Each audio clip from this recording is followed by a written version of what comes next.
ভারতের এক অভিনেত্রী কয়েকদিন আগে বলেছেন যে একটা দেশ ছিল ভারতের পক্ষে, সেটাও হাতছাড়া হয়ে গেছে। একটা দেশ ছিল না, একজন ব্যক্তি ছিল ভারতের পক্ষে।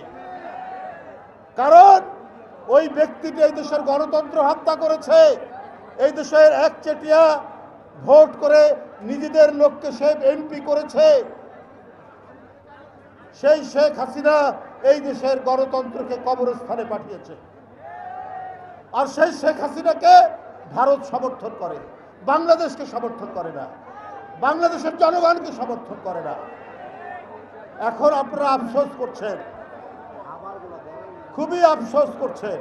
আওয়ামী লীগকে এখন মানুষ বলছে আফসোস লীগ। তাদের হাতছাড়া হয়ে গেছে। এই দেশের মানুষের সহায় সম্পদ লুট করার তাদের যে প্রবণতা, ওইটা আর যুবলীগের নেই, ওইটা আর ছাত্রলীগের নেই। কারণ নেপাল তাদের পক্ষে নেই, ভুটান তাদের পক্ষে নেই, শ্রীলঙ্কা তাদের পক্ষে নেই, পাকিস্তান তাদের পক্ষে নেই, ছোট্ট একটি দেশ মালদ্বীপ তাদের পক্ষে নেই। তাহলে আপনাদের নীতি কি ছিল? আপনাদের নীতি ছিল বাংলাদেশকে আপনারা উপনিবেশ করবেন শেখ হাসিনাকে দিয়ে। এই জন্যই আপনাদের আফসোস। বাংলাদেশের স্বাধীনতাকে আপনারা কবজা করবেন শেখ হাসিনাকে দিয়ে, এই জন্য আপনাদের আফসোস।